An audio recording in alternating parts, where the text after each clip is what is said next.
Halo, salam jumpa. Bertemu lagi di channel ini. Pada kesempatan ini, kita akan meneruskan materi berikutnya dari tutorial bahasa pemrograman Java.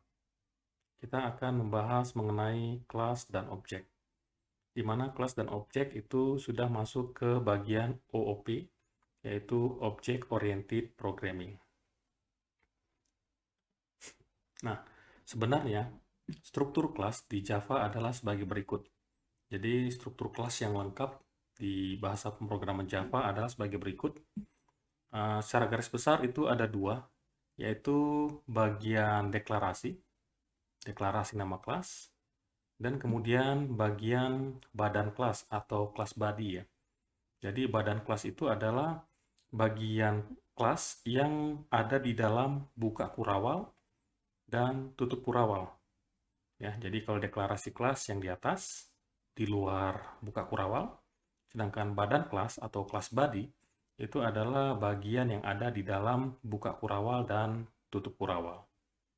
Nah, badan kelas itu dibagi menjadi tiga.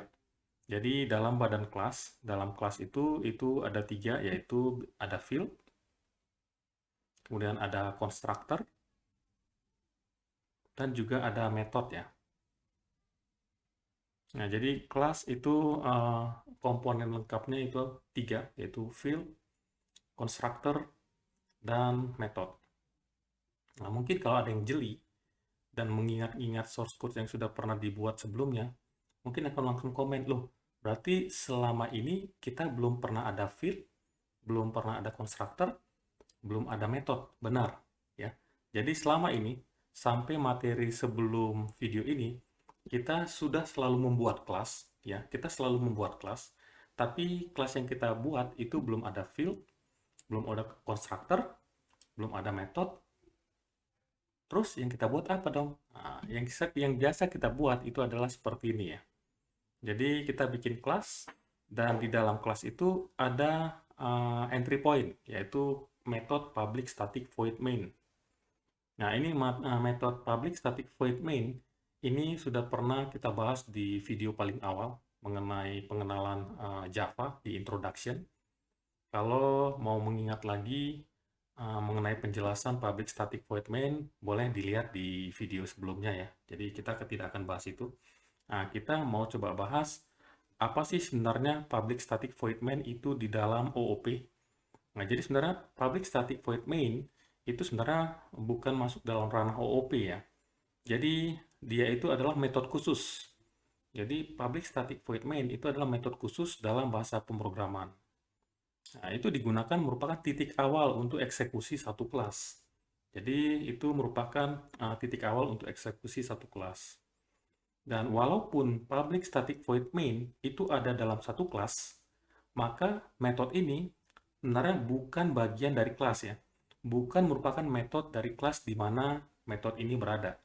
Jadi kalau kita lihat source code kita, contohnya array 4 ya. Nah, di kelas kita itu kita hanya ada satu metode yaitu public static void main.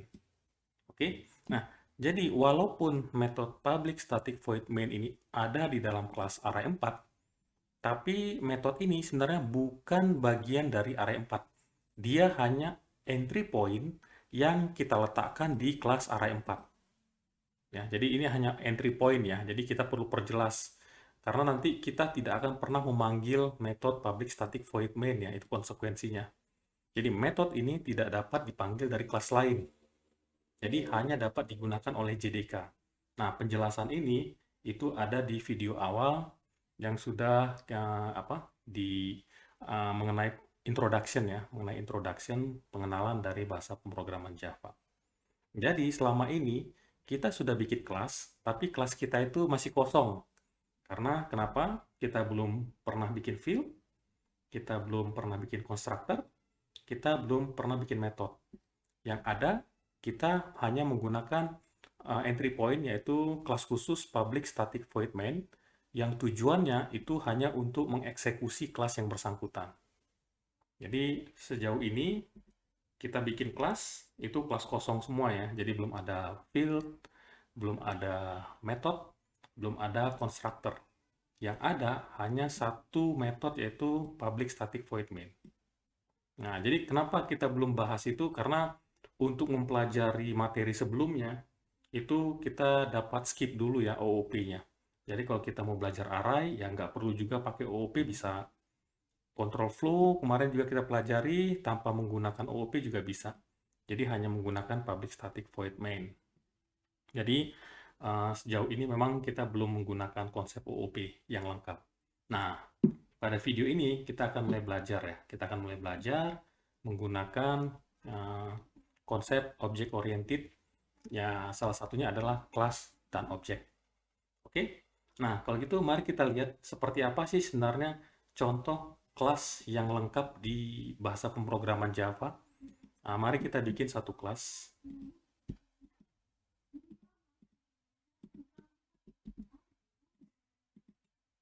Nah, ini kita coba bikin satu kelas namanya airplane ya. Kita simpan dulu.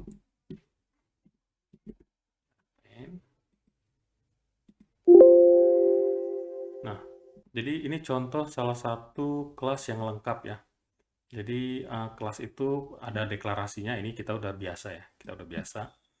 Kemudian ada fields-nya, kemudian ada konstruktornya, kemudian ada method.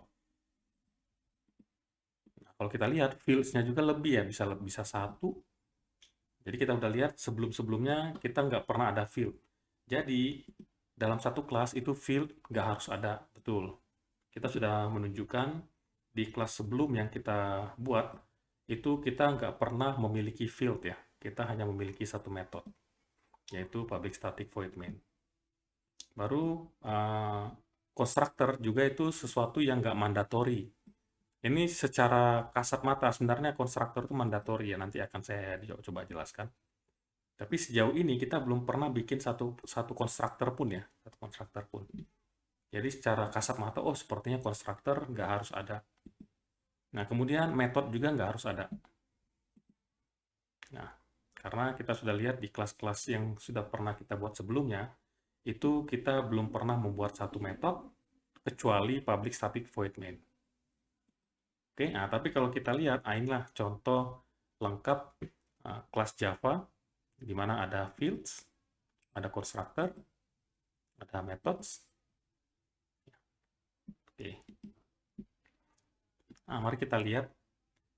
Kita sudah lihat, ini adalah deklarasi kelas ya.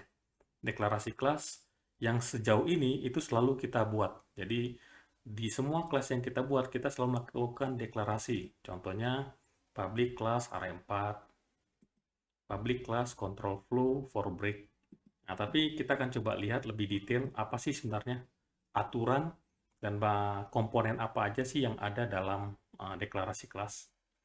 Nah, jadi untuk deklarasi kelas atau class name itu sebenarnya dibagi menjadi tiga ya, yaitu ada modifier yang saat ini selalu kita gunakan public, kemudian ada keyword yang saat ini selalu kita gunakan class, dan kemudian adalah class name, yaitu nama kelas yang kita sendiri yang menentukan. Nah, ternyata ada tiga komponen berikut, dan masing-masing punya seperti informasi lengkapnya ya, bahwa modifier itu belum tentu public ya. Modifier itu bisa public, bisa private, bisa protected, bisa package. Nah, tapi yang paling sering digunakan adalah public. Jadi kita fokus ke yang paling sering digunakan dulu. Jadi nanti kapan itu private, kapan itu protected, mungkin akan dibahas di materi selanjutnya ya. Tapi kita untuk mempermudah, biar nggak bingung, biar materinya nggak terpecah, kita fokus bagaimana membuat kelas yang baik di Java. Kita saat ini menggunakan public. Kemudian keyword pun ternyata ada dua ya, selain class itu ada interface. Jadi di Java itu memang induknya ada dua ya, kalau nggak class ya interface. Tapi interface nanti akan kita bahas di video berikutnya. Dan yang ketiga adalah nama kelas. Untuk menamakan suatu kelas, itu ada aturan dan anjuran yang dapat kita ikuti. Nah, berikut adalah anjuran atau saran maupun ketentuan dalam penamaan kelas. Yang pertama adalah nama kelas itu merupakan kombinasi antara huruf, angka, garis bawah atau underscore, dan tanda dolar atau dollar sign. Yang kedua adalah huruf pertama nama kelas itu tidak boleh angka. Yang ketiga, tidak boleh ada spasi dalam nama kelas. Dan yang keempat, jika terdiri dari beberapa kata, maka huruf pertama dari kata adalah huruf besar. Jadi ini beberapa 4 ya, saran atau anjuran maupun ketentuan yang perlu diikuti dalam membuat nama satu kelas. Mari kita lihat beberapa contoh nama kelas yang valid ya. Nah, jadi kalau kita lihat, ini berikut ini adalah nama-nama kelas yang valid. Jadi array 4. Jadi array 4 ini valid. Kenapa valid? Karena huruf pertamanya tidak angka ya. Jadi huruf pertama dari nama kelas ini adalah huruf ya. Dan kemudian dia merupakan kombinasi antara huruf, angka, garis bawah, dan tanda dolar. Ada huruf dan ada dolar. Oke, ya ada angka. Yang berikutnya adalah operator underscore arithmetic underscore 1. Ini juga valid karena ini merupakan kombinasi dari huruf, kemudian garis bawah, dan kemudian angka. Nah, berikutnya juga ini valid, yaitu underscore atau garis bawah, operator, garis bawah, unary. Ini merupakan kombinasi antara garis bawah dengan huruf. Kemudian ada currency dolar. Nah, sama ini juga valid, karena nama kelas ini merupakan kombinasi antara huruf dan dolar. Nah, kita coba balik, dollar currency juga valid. Kenapa? Karena dolar boleh ya. Jadi yang tidak boleh huruf pertama itu hanyalah angka. Selain itu, huruf, garis bawah, maupun tanda dolar itu boleh. Jadi kalau kita lihat ini nama kelas yang valid. Berikutnya adalah control flow do while dan control flow do while di bawah.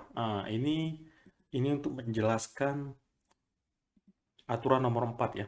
Jadi jika terdiri dari beberapa kata, maka huruf pertama dari kata adalah huruf besar. Itu yang kita lakukan di sini. Control, flow, do, while. Jadi ini ada 4 kata, yaitu control, kemudian flow, kemudian do, dan while. Sehingga untuk setiap huruf pertama dari kata, jadi dari kata control itu C-nya kita bikin huruf besar, dari kata flow, F-nya kita bikin huruf besar, dari kata do, D-nya kita kasih huruf besar, dan dari while itu kita kasih W huruf besar. Sehingga secara kasat mata itu nama control flow do while di atas itu lebih mudah dibaca daripada yang di bawah. Jadi sama ya. Yang atas dan yang bawah itu sebenarnya sama, control flow do while. Cuman bedanya yang atas itu mengikuti ketentuan yang nomor 4, sedangkan yang bawah itu tidak mengikuti ketentuan yang tadi. Sehingga lebih mudah yang atas dibaca dibanding yang bawah. Tapi valid atau nggak valid, sama-sama valid ya. Jadi sehingga dua nama file ini sama-sama valid. Cuman bedanya ini lebih mudah dibaca, ini kurang, kita perlu effort lah, perlu usaha untuk mengerti apa ya nama kelasnya ya. Oke, nah berikutnya adalah kita lihat contoh nama kelas yang nggak valid. Yaitu ada 4 array. Kenapa ini nggak valid? Nah itu tadi, karena huruf pertama nama kelas itu tidak boleh angka. Jadi nama kelas ini itu melanggar aturan nomor 2. Baru kemudian operator, spasi, aritmatika, spasi 1. Nah ini melanggar aturan nomor 3, tidak boleh ada spasi dalam nama kelas. Oke, jadi kalau kita lihat untuk penamaan satu kelas itu mengikuti aturan maupun saran yang tercantum seperti di layar saat ini. Nah, kita barusan melihat mengenai deklarasi satu kelas ya. Jadi kita sudah lihat bagaimana deklarasi satu kelas itu terdiri dari 3 komponen, ya, yaitu modifier, kemudian keyword, dan class name. Nah, berikutnya kita akan melihat komponen berikutnya dari kelas, yaitu field. Ya, setelah kita membahas mengenai deklarasi kelas atau nama kelas, kita akan mencoba melihat komponen berikutnya dari kelas, yaitu field. Nah, format penulisan field itu sama ya. Jadi untuk field pun itu ada format penamaan yang perlu diikuti aturannya. Jadi untuk field itu terdiri dari tiga bagian, tiga komponen, yaitu ada bagian modifier, bagian data type, dan bagian field name atau nama field. Nah, umumnya yang paling sering kita gunakan itu untuk field, modifier yang kita gunakan adalah private. Tapi selain private, modifier yang lain juga ada ya, public, protected, maupun package. Tapi kita fokus ke modifier yang sering kita gunakan. Nanti dengan berjalannya waktu, kita mungkin akan menemukan atau menggunakan modifier yang lain ya, public, protected, maupun package. Kemudian data type. Data type ini adalah tipe dari field, tipe data dari field. Baru kemudian bagian ketiga adalah nama field. Mungkin ada yang sekilas melihat, loh, ini kan sepertinya mirip variabel ya. Benar, jadi sebenarnya field itu adalah variabel yang dalam ruang lingkup kelas. Nanti kita akan lihat. Jadi variabel itu menurut ruang lingkupnya itu nanti dibagi menjadi beberapa penamaan ya. Jadi variabel dengan lingkup kelas itu disebut field. Nanti kita akan lihat juga yang sering kita gunakan dalam source code selama ini. Contohnya di kelas array4.java yang kita buat terakhir. Di sini kita mendeklarasikan variabel di dalam metode public static void main. Variabel-variabel yang ada dalam satu metode itu kita sebutnya local variable. Oke, nanti kita akan lihat juga nanti parameter. Parameter adalah variabel yang ada dalam satu metode ya. Nanti kita akan lihat, dan nanti kita akan lihat lagi variabel dengan scope yang lain. Oke, kita balik dulu ke ini. Jadi field, benar, field itu adalah variabel dalam ruang lingkup kelas. Sehingga deklarasi atau format penulisannya itu mirip seperti deklarasi variabel. Cuman bedanya di sini ada modifiernya ya. Jadi ada modifiernya. Jadi modifiernya yang saat ini sering kita gunakan adalah private. Nah, untuk data type-nya sendiri itu sama seperti variabel. Jadi tipe data yang dapat kita gunakan dalam field itu bisa primitif maupun kelas. Kemudian ada nama field ya. Nah, untuk penamaan field itu sama ada aturan maupun saran yang dapat kita ikuti. Jadi hampir sama seperti penamaan kelas. Jadi untuk penamaan field itu aturannya sebagai berikut. Jadi field itu merupakan kombinasi antara huruf, angka, garis bawah, dan tanda dolar. Baru huruf pertama nama field tidak boleh angka. Nah, tidak boleh ada spasi dalam nama field. Nah, jika terdiri dari beberapa kata, maka huruf pertama dari kata adalah huruf besar. Oke, mari coba kita lihat beberapa contoh nama field yang valid dan yang tidak valid. Nah, ini kalau kita lihat, ini adalah contoh nama field yang valid maupun nama field yang tidak valid atau invalid. Age ya, age itu umur ya. Itu adalah nama field yang valid. Gender, kemudian blood type, kemudian cost in dollar, kemudian currency underscore rate atau currency garis bawah rate, baru dollar exchange rate. Jadi kalau kita lihat ini adalah nama field yang valid karena mengikuti aturan maupun saran yang baku ya. Jadi merupakan kombinasi antara huruf, ini kombinasi antara huruf, kemudian ada dolar, kemudian ada underscore ya. Baru, dan ini tidak ada satupun yang diawali dengan angka, sehingga valid. Tapi yang bawah ini adalah invalid, tidak valid ya. Jadi contohnya dia mau bikin variabel namanya first date, tapi first-nya ditulis dengan angka 1 untuk mempersingkat mungkin ya. Tapi ini nggak valid, kenapa? Karena 1 itu angka, itu tidak boleh digunakan di huruf di awal ya. Jadi huruf pertama nama field tidak boleh angka. Nah, jadi ini nggak valid karena itu. Karena angka digunakan sebagai huruf awal dari nama field. Yang kedua adalah currency spasi rate. Jadi ada spasi dalam nama field. Jadi ini juga nggak valid karena tidak sesuai dengan aturan yang nomor 3.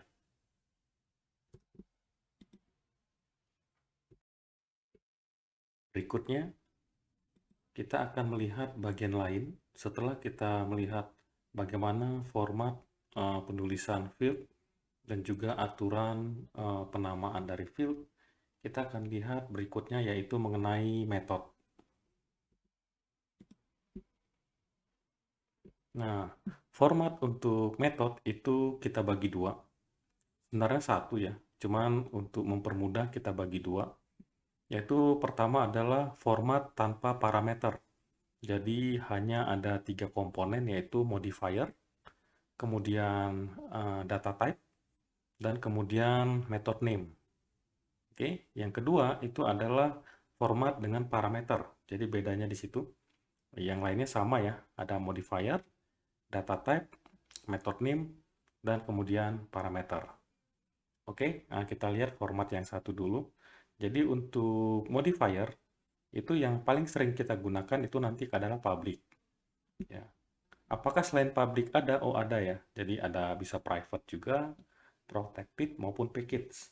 Tapi seperti biasa kita fokus ke yang sering kita gunakan. Nanti sambil berjalannya waktu kita akan bahas modifier yang lain. Untuk data type itu dibagi 3. Bedanya data type antara variabel dengan metode itu adalah untuk metode ada satu tambahan data type namanya void. Jadi untuk data type itu ada primitif, ada class, dan ada void. Nah, jadi contohnya void.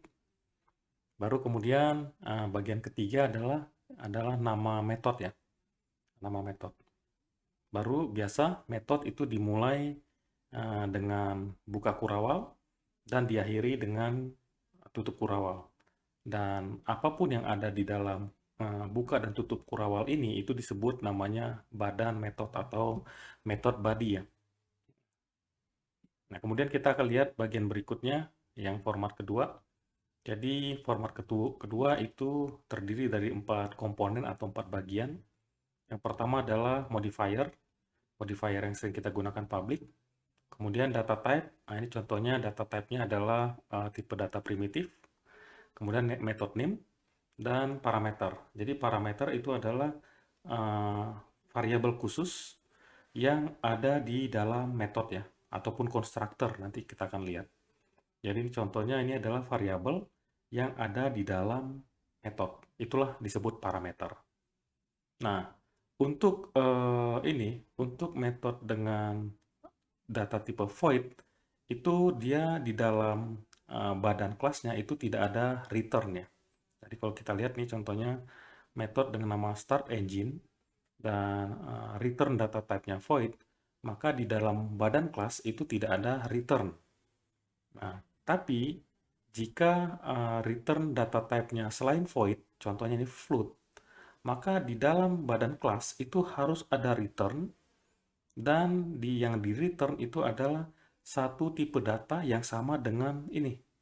Jadi karena ini float, maka yang di return dalam badan kelas itu adalah harus tipe float juga. Nah, kalau kita lihat yang di return adalah variabel dengan nama result yang tipe datanya float. Jadi harus clop ya. Jadi tapi itu nanti akan kita bahas lebih dalam lagi di materi berikutnya. Mungkin di materi ini juga, tapi berikutnya. Tapi sekedar memperjelas di awal, jika return data type void dari satu metode, maka tidak perlu ada return. Tapi kalau return data type-nya itu primitif atau class, maka di dalam badan kelas itu harus ada return dan setelah return itu adalah satu tipe data yang sesuai dengan data type-nya. Kalau float, maka ini harus float. Kalau string, maka itu string. Kalau in, maka itu in, dan seterusnya. Oke? Nah, kita sudah lihat mengenai format atau komponen yang menyusun suatu metode ya. Jadi komponen yang menyusun suatu metode. Ada modifier, ada data type, ada method name, dan ada parameter.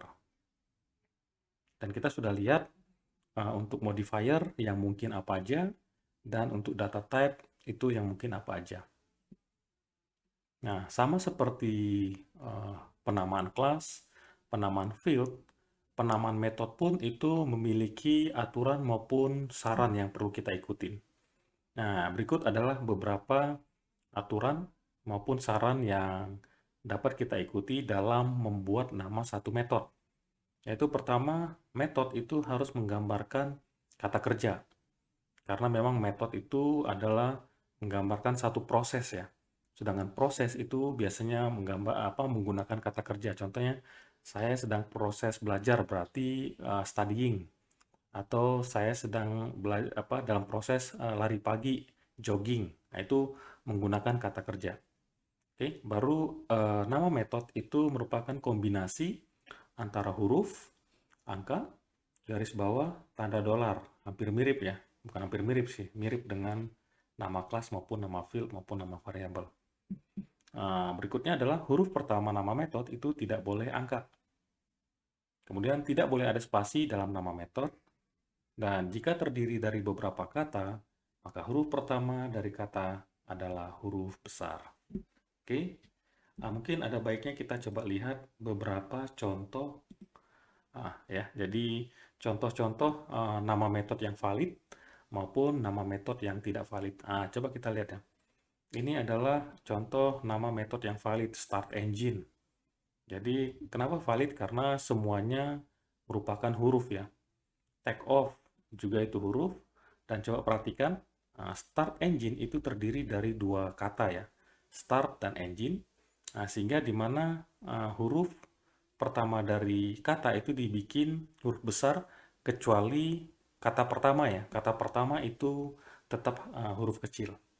Jadi kata yang berikutnya itu baru huruf besar. Contoh take off juga. Take off ini terdiri dari dua kata yaitu take dan off. Sehingga untuk kata kedua, huruf pertamanya O itu dibikin huruf besar. Sedangkan kata pertama itu huruf pertamanya tetap huruf kecil. Nah, kemudian ini juga valid ya. Karena kombinasi antara huruf dan tanda dolar atau dollar sign. Nah, berikutnya ini juga valid. Nah, karena kombinasi antara huruf dan garis bawah atau underscore. Ini juga valid, walaupun dolarnya di depan, itu nggak masalah. Karena yang tidak boleh itu hanya angka ya. Jadi angka yang tidak boleh jadi huruf pertama.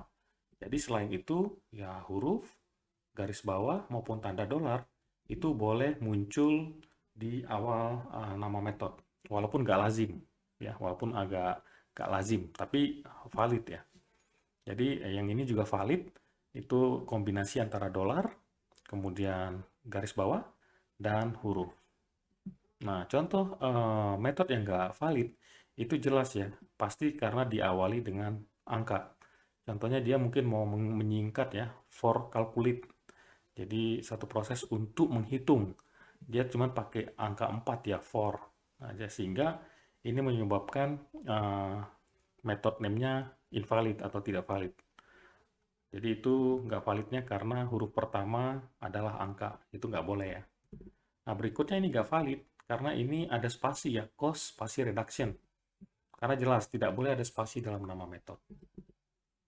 Oke, jadi itu beberapa contoh nama metode yang valid maupun yang tidak valid. Nah, berikutnya parameter. Jadi kita sudah lihat, ini kenapa kita bagi menjadi dua sih sebenarnya. Satu adalah metode yang tanpa parameter, dan kedua adalah metode yang dengan parameter. Nah, jadi sebenarnya satu metode itu bisa nggak punya parameter, bisa punya parameter. Nah, kalau dia punya parameter itu bisa satu, bisa dua, bisa tiga, dan bisa berapapun lah ya, secara teori bisa berapapun. Nah, sehingga jadi parameter itu bisa nggak ada, atau bisa satu atau lebih. Nah, sedangkan untuk penamaan parameter sama seperti penamaan variabel. Nah, jadi kita balik lagi, kita menyinggung lagi mengenai variabel. Jadi parameter itu sebenarnya nggak lebih adalah variabel yang di dalam metode ya. Jadi variabel yang di dalam deklarasi metode. Itulah parameter. Oke, berikutnya setelah kita melihat mengenai metode, kita coba melihat mengenai konstruktor ya, konstruktor. Nah, konstruktor. Nah, format penulisan konstruktor itu sama seperti format penulisan metode, kita bagi dua. Pertama adalah konstruktor tanpa parameter, dan yang kedua adalah konstruktor dengan parameter. Nah, sekilas dilihat, itu konstruktor itu sebenarnya hampir mirip dengan metode ya. Ya, benar sih. Jadi konstruktor itu adalah metode yang dengan kegunaan khusus, di mana formatnya dia hanya ada modifier, dan kemudian dia hanya punya nama kelas dan parameter. Jadi dia nggak punya data type ya. Jadi konstruktor itu dia nggak punya data type. Nah, itu satu. Bedanya dengan metode itu satu. Yang kedua, konstruktor itu pasti nama konstruktor itu harus sama dengan nama kelas. Jadi contohnya kita lihat source code yang tadi sempat kita buat yaitu airplane. Jadi konstruktor, nama konstruktor itu harus sama persis dengan nama kelas. Itu baru disebut konstruktor. Jadi nggak mungkin nama kelasnya aeroplane, kemudian saya bikin di sini konstruktornya aeroplane 1. Nah, itu error ya. Jadi JDK itu akan melakukan pengecekan bahwa suatu konstruktor itu namanya itu harus sama persis dengan nama kelasnya, baik dari huruf besar maupun huruf kecilnya ya. Jadi di sini airplane A-nya gede, ya di sini juga airplane A-nya gede. Kalau ini A-nya kecil, itu akan invalid ya. Invalid atau error waktu di compile. Oke, nah kita balik lagi. Jadi konstruktor itu ada modifier sama. Modifiernya itu bisa public, private, protected maupun package. Tapi seperti biasa kita fokus ke yang sering kita gunakan yaitu public. Kemudian itu nama kelas itu langsung aja berarti pada waktu kita bikin satu konstruktor dari satu kelas ya nama konstruktornya sama dengan nama kelas. Nah, seperti biasa, konstruktor juga memiliki badan atau body of constructor.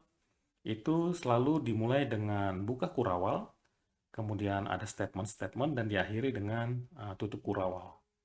Ya, jadi di Java itu jelas satu badan, contohnya badan konstruktor itu dimulai dari buka kurawal dan diakhiri dengan tutup kurawal. Kita sudah lihat juga tadi badan metode itu dibuka dengan buka kurawal dan diakhiri dengan tutup kurawal. Kita juga sudah melihat badan kelas atau kelas body itu dibuka dengan buka kurawal dan diakhiri dengan tutup kurawal. Oke, nah untuk yang format kedua yang terdiri dari modifier, class name, dan parameter. Jadi bedanya di situ. Jadi konstruktor juga bisa memiliki parameter ya. Parameternya sama, bisa satu, bisa dua, bisa berapapun ya. Oke, cuman bedanya adalah untuk konstruktor itu dia tidak memiliki data type ya.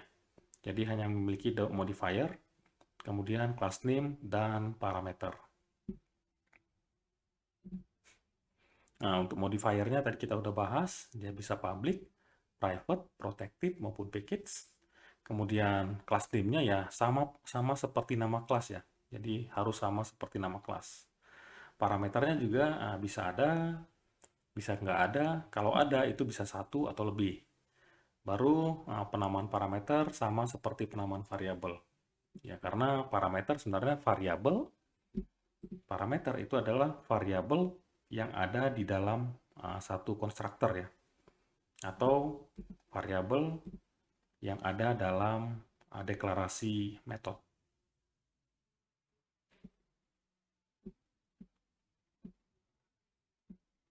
Oke, jadi sampai di sini kita sudah membahas detail mengenai struktur kelas di Java ya.